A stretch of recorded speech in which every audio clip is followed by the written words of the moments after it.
Thank you very much, Ben. Thank you for coming back onto the stage. Welcome, Rachel. Thank you for joining us.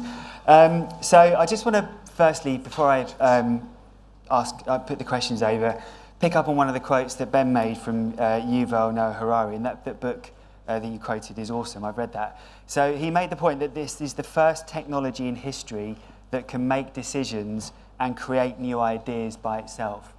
So I want to sort of use that thought to frame some of the conversations that we're going to have now. I'm going to ask a few questions to the guys here, but we'll hopefully have time for one or two more questions from the audience. So if you've got a question, get it ready and we'll put it to the team here. So first of all, Rachel, I'm going to start with you if that's okay. Thank you for joining us. Welcome. So first of all, I know that you're very heavily involved in an AI project at the bank, at NatWest, and can you tell us a bit about the project itself and how you're thinking about managing the quality and the accuracy of the platform as you continue to develop it? Yeah, sure. So NatWest probably a great place to work in terms of really forward thinking in terms of using AI. There's multiple projects going across not just my division but across the whole of the bank, and we leverage the one bank approach as well as making things bespoke as well for my particular business. So some of those things are sort of handed to us and we can tweak them as we go along and make them really fit for purpose for business banking customers. That can be very different to a retail customer, can be very different to a commercial customer. So utilising and leveraging that technology to make it really bespoke. So some of the things that we sort of look to do is really think about our operation and our structure and our processes, and really start to think about where we can build some specialism into that as well. So thinking about where those agitation points are. So we have all of the different omni-channels. So we have chats, we have telephony, we have social media, and the list goes on and on really. And just thinking about actually those friction points. So very much in terms of when I came into Business Line a couple of years ago, and I inherited something that is, NatWest is a massive company. It's been going for years and years and years. And how do you unravel some of that? So I think it's fair to say that what we have within our chat is we have some great systems where our customers can self-serve, which is brilliant, and the majority of customers choose to do that and want to continue to do that. But I think what's important is really thinking about those moments that matter, where those customers really do need that agent and need to get to that agent as quickly as we possibly can. So for me, it's about actually really identifying through AI and hanging all of the different kinds of AI that we use within the organisation to really understand what those top friction points are. And what that's enabled me to do in business banking is to really focus on what is that real customer journey and what do they really want in those times of friction and focus, and how can we get them with the support of AI and with the support of our agents having AI as well to be able to serve those brilliantly in those moments that really matter. Yeah. So it's about bringing the human into the loop at the point where you've identified one of those moments. Absolutely. Yeah. Okay. Interesting. Teresa, you talked about your journey earlier on and how you're rolling out AI. How are you sort of thinking about some of the challenges around managing quality as it becomes more agentic and sort of able to make decisions on its own? Is that something you've had to think about? Yeah, so full disclosure, I guess, if we take our baseline quality today, I would say, based on a tech stack that we have at this moment, we are managing about 2 to 3% of our interactions we run through a quality. And that's obviously the human aspect. So I wouldn't say we have a great quality structure today, and what I'm in the process of doing is completely ripping up how we work. We're about to go on our transformation journey, moving to cloud, and that will give us a much better quality strategy overall. So as part of that, we'll be working through what it looks like if we start building in further AI use cases, particularly any sort of automation where, what I was talking about earlier, potentially in the future that could go further and say, as a customer comes through on the line, they're obviously trying to do a job, whatever it is they're trying to do. What the tool does today is it deflects them to be able to self-serve that. But really what a customer wants is that job done in that moment. So it would be possible in the future potentially that the AI tool actually transacts at that moment with the customer, does the job for them then and there. And that's when the quality bit becomes quite interesting. We have some, it's not AI, but robotics that do a lot of back office processes for us at the moment. So I imagine it'll be sort of similar to how we work with that. But it does require auditing and proper quality management. But we are nowhere near there yet, to be honest. Yeah, okay. Ben, you talked about the different regulatory frameworks across the US, across the UK, EU, and particularly the fact that the US is pretty loose really when it comes to regulation at the moment in comparison to EU. Do you think that's going to give US companies delivering service into the US market a bit of an edge, or do you think it could go the other way and actually mean that people end up not trusting the platforms because misinformation is getting out there? It's a great question. I think it's obvious that US companies have an edge in this space, but I'm not actually sure that this is because of the lack of regulation or the regulatory environment in the USA itself, right? I think it's more to do with the expertise available, the resource available, the investment, and the legacy structures of big tech within those places. In terms of sort of the regulation, it's also the case that much as sort of Sam Altman and others, don't want to comply with all of these different sets of regulation in different parts of the world, they're going to have to. Maybe, there's some sort of whispers to Trump, can we go after the EU's regulatory regime? We're not happy about the digital services tax. We've heard that already. We're not happy about the competitions cases, the antitrust cases. But broadly, the EU is still a huge market for US tech providers, and they're going to have to comply with the EU AI Act. I think, I can understand why people dread the implementation of the EU AI Act. I've worked with compliance people, who are probably tearing their hair out already. But I think it's also actually sort of, doing society a bit of a service, because it is going to surface some of the problems with these platforms and services, in a way that other regimes aren't. Cool, thank you, Ben. The other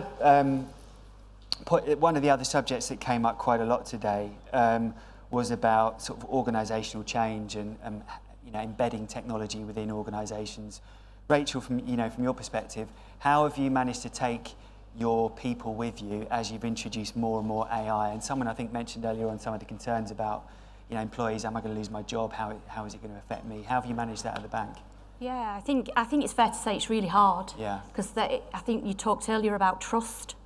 It's about the agents trusting that and the leadership trusting it as well. And we've had some real challenges with it, I think it's fair to say. We've had some challenges with our knowledge bank. We moved over from one system to an AI system, so that's taken some time to sort of rebuild it. Yeah. That still comes with its challenges, and I think for me, in my centre, that's really impacted how my agents and my leadership feel about AI. But the more you use it, I think, and the more we introduce new things. So we've got sentiment. So sentiment's great, but it comes with a warning. So it comes with a warning that actually says if your agents are using really nice language, it'll come out as though the results are really great. But actually, have they really served the customer, and have they really delivered to that customer what that customer wanted in that moment? I think that's really important. So the great thing that I think we have at NatWest is that we're very innovative. Our CEO is really supporting experimentation in terms of ChatGPT and Copilot, and we're really engaging with our agents in terms of giving them a license to operate, to be able to go and experiment with that, because they're the ones that have got the answers. So it's so important that we give them the tools to be able to go and explore, and then with digital advocates, etc. But I think what's really interesting is your point around regulatory requirements, and as a financial institute, we're governed by regulatory requirement. Yeah. It's a non-negotiable for us. So I think that's a really interesting space that we really need to start thinking about. and what are the guardrails around that. So not the blockers, but what are the guardrails and what do we need to do a little bit differently. Yeah, yeah. What about you, Teresa, at BA? I mean, how have you taken your people with you as you've gradually introduced more? Yeah, AI? for us, it's a lot about the what's in it for me from an agent perspective. We spoke a lot about, the sort of lower value contacts. They're not valuable to an agent either.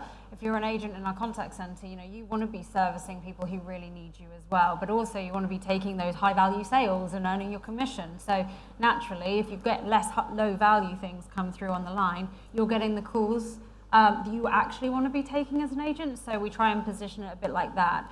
Kind of the flip side of it is particularly around the policy and the complexity.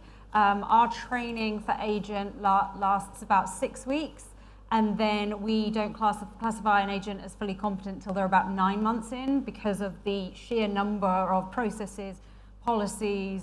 The system that we use is about 30 years old. It's quite difficult. So, actually with some of the AI that we're looking to bring in and agent assistance and next best action, the argument to a colleague, it's not about reducing handling time and therefore reducing FTE or anything like that. It's actually to help you. You tell us all the time through colleague surveys how complex and difficult it can be to work for BA sometimes because of this. We have over 1,000 different knowledge articles, and to try and remember that and pull that up in the moment when you're speaking to an agent can be quite difficult. So it's actually a real advantage for our colleagues as we go through this journey. So it's about showing them that it's not a headcount thing. It's actually, this is better for colleagues as well as customers too. Thank you. I'm just going to ask one more question, and have we got time for a couple from the audience, if I do? Okay. So whilst you're thinking of your questions, I was going to put another question to both Teresa and Rachel. This idea of experimentation has come up quite a lot today. People have talked about running these relatively short experiments. You're both huge, blue chip FTSE organisations. How do you manage that in a regulatory environment and just being so large? How does experimentation work within both your organisations, and what can other people learn from it? Rachel, do you want to go first? Yeah, so we empower all of our people to experiment, and we kind of go back to grassroots in terms of ideas from our agents. Mm-hmm. So we guess we're sort of in a transitional period in terms of we've probably worked through a period where change is done to people as opposed to the change comes from the agent. So we're working through that. And we use across different divisions in the bank something called popping bubbles. So agents raise a bubble, but they're also responsible with the team managers and me and the unit leads to pop those bubbles as well. So that's a great way in which we do that. And then I'll give you another example. It's not necessarily AI, but more about a system that we use and leveraging different systems. So I work in business banking, and I look after 1 million small to medium enterprise customers across the UK. And what's really important to those customers is that when they need something from us, we do it quick and we do it slick and we do it fast for them. Because generally, they're running their own business, they're serving their own customers, they're working with the manufacturer to get their raw materials into whatever it is that they're doing on a day-to-day basis. So it's really important that when those customers contact us, we serve them as quickly as we can. But at times when we need to contact them, we allow them space and we allow them time to be able to do that in a way where they're not having to speak to or deal with multiple members of staff. So we've evolved our model in terms of really kind of coming a bit of a full circle with some of our areas where we know are pain points for customers. Which become quite complex, and we've created some case management teams, and we're constantly evolving our operating model, which is probably very different to a traditional contact centre.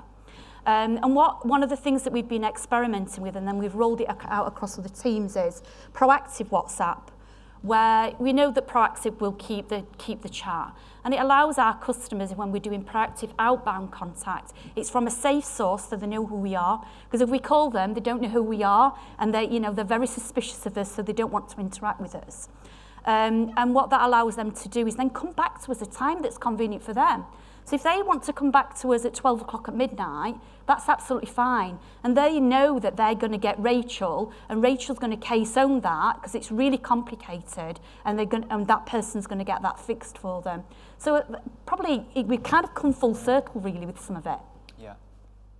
But you, Teresa? To be honest, it's one of these things I wish we could move faster. We are a really big organisation, and anything that we try and bring in this space, we've got to go through, our cyber security, our data protection, and now just recently our new AI board that's been set up to regulate some of this internally. I think a lot of learnings that we've had over time is almost if you can do something kind of smaller within your own area, avoiding the bigger BA network piece, that allows us to go faster. But it's things just, you've got to be ready to pivot. If something's taking too long and it's just not working and the business case isn't going to stack up because it's too long, too slow, too costly, it's being ready to pivot and to move on and look for something else that does add the value. Often we find kind of smaller, more simple ideas actually end up creating more value than some of the things that sound really cool, do a lot of stuff on the tin, but you just actually can't get it past all of the different internal red tape that we have. So So we've got time for a couple of questions from the audience, if anyone would like to raise their hand. If anyone's got a question at all. Oh, we got a hand right. Okay, we've got one. Oh, it's the first exercise I've got of the day. Thank you very much. Afternoon, everybody. Mark Alloway at Evosa. Just picking up on something that I think you just mentioned, Rachel, in terms of your context, I think was employees, also employees, about things being done to people. Just from a kind of purist CX perspective, I wonder how much we are bringing customers and consumers along with some of these projects and journeys. Very often, of course, they want the benefits of smoother journeys, quicker response times, better accuracy. Obviously, those are all great. But they're often driven, these projects, by business need, efficiencies, voice of business data. So I guess for you guys, how in your organisations are you keeping customer need, improving customer demand for some of these changes? And I guess maybe from a regulation perspective, Ben, how much do you think policymakers are bringing consumers along on these journeys so that you get that balance right that you talked about between sort of safe regulation and avoiding over-regulation? So I think voice of the customer is so important in all of this. So, within our organisation, we have customer insight teams. We're constantly out in the marketplace asking for the feedback from the customers, particularly from a small to medium enterprise business point of view. We also have our accelerator hubs scattered across the whole of the country. And we bring those in as well in terms of those startups, those more established companies, and really bringing in the voice of the customer. We have CX forums, and we'll bring those customers along. We'll either record them or they'll speak to us face to face. And those customers are really honest with us.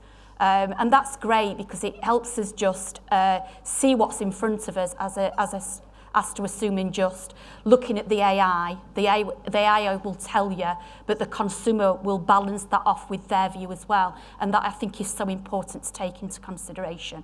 I'd like to thank you guys for coming to join us on the stage. We'll be around afterwards for anyone that wants to ask a question directly. But thank you, Ben, for your talk on regulation. Thank you guys for joining us on the stage. Thank you. And thank you, Stu.